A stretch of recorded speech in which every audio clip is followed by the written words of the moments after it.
The footage of crashes, mishaps, and accidents within this video is presented strictly for educational and informational purposes to illustrate crucial lessons in RV safety, responsible road practices, and personal preparedness.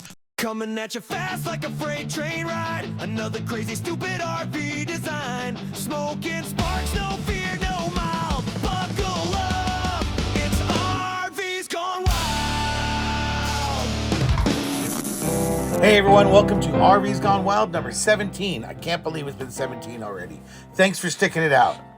Don't forget to subscribe, click like, share this on social media. I really want to grow the audience. And remember, if you have any cool RV pics or any videos or any links to some awesome RV or some crazy RV, send them my way. You can send them to RVing With Joe at gmail.com. I can't use all the ones everybody's sending me, but I'm trying to use as many as I can. And when I do, I'll give you a shout out. Let's get started. Hey, David G, thanks for sending in these photos. This is actually a South African-built Zai truck, Z-A-I, Zai truck, and it's capable of overlanding Africa with ease. Looks kind of space age, but it's great nonetheless. The vehicle is an off-road office, laboratory, and sleeper. Imagine traveling the world in this monster. Sounds like he does travel the world with this thing. Mike G, thanks for sending these in. 2 photos of a redneck RV with a convertible top near Waitsburg, Washington in 2008. He said, thanks for the videos and keep going wild. Man, you got your pictures catalog all the way from 2008. Way to go, Mike G. You got your together. Hey, thanks, Kim, for sending this cool truck. This is an off-road RV made in Australia. It's from caravancampingsales.com. I'll put a link to it in the description. This thing's crazy. Thanks a lot, Kim, for sending it in to us. Australia is home to some awesome expedition vehicles, but few are as dinky-die Australian or as off-road capable as this freshly built 6-wheel drive Ocker motorhome. Legendary West Australian off-road truck manufacturer Ocker is on the comeback trail, with this custom-built 8.3 metre long expedition vehicle, one of the latest to roll out of the Perth production facility under new ownership. It's an impressive home on wheels with close to $500,000 spent so far to get it to this point. Hey, Kim, thanks for sending this to us. This thing's cool. It's a beast. Brian R. sent us in these pics and videos. Story. He said he was trying to help his parents by doing a metal run for them. As he was arriving, he saw them trying to do the same tight turns that he can do with his trucks. The problem is they were using a Hummer, and Hummers are square boxes. And what was a brand new RV then, only had not been for 2 weeks, was now damaged. Spidered the front glass in the trailer, some damage to the body, also some damage was done to the Hummer as well. One call to the dealer later, $1,200 just to repair the glass, and not covered by insurance. In fact, why couldn't they have waited and just saved all that trouble? They had spare keys for my trucks, tractors for the 3-point hitches. Brian, are you trying to internet shame your parents here? He also says that some RVers may not know, but there's a lot of tongue weight on their hitches. Gooseneck and fifth wheel more so than bumper pulls. Here's a small video of lifting the tongue weight off his truck. Dave B built this out of an old military trailer he had laying around for around 20 years. Him and his wife and his dog Bucky won an 8,200-mile cross-country trip last year. It's a very self-contained camper with all kinds of solar panels, battery storage, lots of fresh water, a kitchen. Way to go, man. This thing's really built out well. Jay Stokely sent us this pic. Jay Stokely, he's a regular follower. He sent this in. Unfortunately, here in Tampa on the 301, he saw a completely burned out camper trailer. I just hope the people weren't hurt, and I hope they were able to disconnect their vehicle. I mean, when these things burn down, there's just nothing left.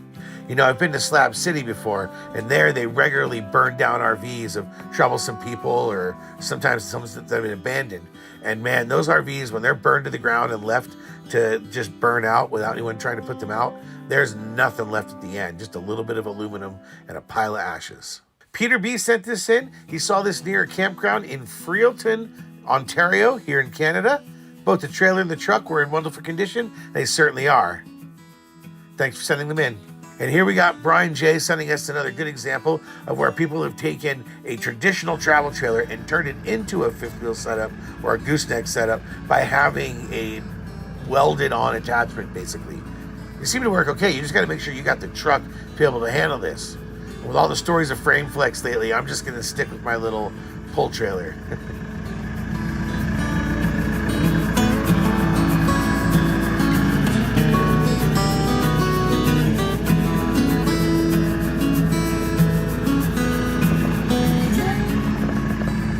Michael S. sent us in these photos. is basically a recycled tent camper that was made into a solid wood camper.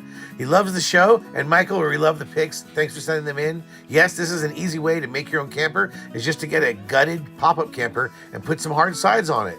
Scott D sent this in to us, and he wrote, "Hey Joe, love your content, and here's a camper made from a T-rail car body with a cabin on the back." I don't know what a T-rail car is. I'm guessing that's a local transit for where you live. It's been parked between buildings. It's been there for years. These came from Kirk P. I'm not sure of all the details on this foam trailer. I'm guessing this is partially made of foam, but I'm going to include a Facebook link in the description to this so you can look at it some more. Thanks, Kirk, for sending it in. Red Rock Auto and Cycle sent these to us. This is 2018 Ram 3500. He's got a 1997 Lance camper, and he took the back seat out of his truck to create a whole bunch of storage. That's a good idea. I want to thank Larry B for sending these couple of pics in, which is clearly ready to overland during the apocalypse, but he also sent in another one. He calls it a mini C, and he sees it in his neighborhood. Big thanks to Kelly M for sending this our way. Cuts to Ruts sent us this pic and a link. He also included a YouTube video, which I'm going to include in the link below. Make sure to check it out. Thank you, Cuts to Ruts, too.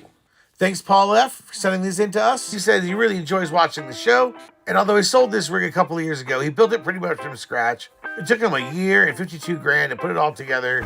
Went to a few Jimmy Buffett concerts. They really enjoyed their time in it. And Paul and Tina, they opened up their home to us and an invite if we ever come through their part of Texas. So thank you very much, Paul. Who knows, maybe one day we'll take you up on that. And Mark W sends us these two photos. He also ran a cord from the generator in the back of his truck down into the RV. You know, I did the same thing with one of my previous trailers where I actually just pre-wired an extension cable the entire length of the RV, threw it right into the back of the truck, and that way I was able to connect the RV to the generator in my truck, and I was even able to drive down the road while keeping it powered, like on really hot days down in the south when I wanted to keep the air conditioning running. And because Mark W thinks like me, his truck is going to get the Ford Gold Star Tip of the Hat RVing with Joe Award for coolest Ford, just because of that cool idea of stringing the generator up. Sometimes it's all it takes to win my award. Chris and Carrie T sent these in to us. They really like watching the channel. I appreciate you guys checking it out. And they have a converted 2007 Bluebird bus. Howard F sent in this cool camper that he camps around his property with. I guess it's attached to an ATV. And take a look at this big rig. I think when people see big rigs like this, they don't realize that that big sleeper in the back is effectively an RV. I mean, take a look at the inside of this one. I think it may actually be bigger than my Ember. And when you're built on a rig like this, you never really worry about how much weight you're carrying inside your RV. David B sent this in. It's built on a U.S. Army Hemet, I guess is the chassis. He'd love to have the budget to build one. I'll tell you, this one, this yellow one, looks really, really awesome. This other one, I think I've actually had in some previous videos. Props to Alan D for sending this our way. Alan D is remembering the 1941 Western Flyer motorhome, an RV unlike any other out there. Here's a link to Auto Evolution talking more about it. I'll put that link in the description. Thanks, Alan. Jen G saw this. It's an interesting RV in Sequim, Washington on a Ford Ranger. It definitely looks like a Northwest rig, something you would see in Washington or Oregon. And it's time for a turducken. You know what turducken is, right? Turducken is when you take a turkey and inside it you cook a duck, and inside it you put a chicken, and you cook it all together. It tastes really great, but it's kind of a weird way to tow. Let's take a look at a few turducken setups. Yeah, I found this one online. I think I found it in the Crawler Hauler group. It's actually a crawler hauler, but it's a boat hauler. So this person took this RV and actually made it into a boat hauler. I'd love to see them dock and undock this one in person. Lee S sent this in. This camper van is kind of interesting in that it has a VW Bug attached to the top facing the other direction. So it's a bit of an amalgam. I was in the Crawler Hauler Facebook group when I saw this one for sale. I haven't gotten in touch with the seller, so I'm not going to put their name here. But if you're really interested in wanting to buy this, I think it's out in Texas, head on over to the Crawler Hauler Facebook group. And when you go in there, you'll see the person trying to sell this thing. Here we've got a big beefy turducken. What I really like here is we've got the pop-up on top of that gooseneck trailer, and it's actually flipped 90 degrees. So it opens up sort of over the roadway as opposed to over itself. Real interesting idea. And then of course he's got some monster crawler machines on the back there. I'm sure that truck is not even challenged towing that thing. And here we got another traditional crawler hauler. Again, I know I'm fascinated with these things, but I just really like them. It seemed like a real healthy form of turducken. So now I have to get a crawler, I guess, so that I can put a crawler on my crawler hauler. My wife's gonna smack me upside the head when she hears that. Snap out of it! And finally here, we've got a truck pulling some kind of fiberglass trailer that has flat towing a smart car. I didn't even know you could flat tow a smart car, but this guy got a shot of one, so I guess you can. Maybe if it's a manual transmission? Here's a funny little video. Eugene sent this to us. He made it for his YouTube video. I thought I'd share it here. All right, we're all set for the cross-country trip. We got Crockett, Tubbs, Bucky. Jack, you ready? Oh, and what about Baby? You all set? Let's go. Jesus. RVing with Pets has moved. That's right, we're gonna actually make a separate video for the RVing with Pets. Look, don't worry about it. There's a link at the very end of this video. And if you can't wait, I'm gonna put a link right there and you can just skip over the rest of this video and jump straight to RVing with Pets. And finally here, we have got the ultimate collection from Nate O. You might have seen some last week, but this time we have even more from Nate O. I want to make a big thank you for Nate O for sending these our way. Let's get going. There's far too many for me to comment on. Let's just get moving.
And that's about it for RVs Gone Wild number 17. Remember, send me your pics, send me your vids, rvingwithjoe@gmail.com.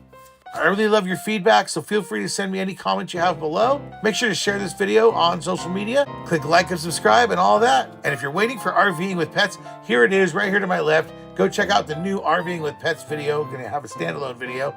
Down here is a classic RVs Gone Wild video. I'm gonna put that down there. And down below, I'm gonna put a camping video, because that's the other thing we do here. We like to go camping. Thanks everyone. See you later.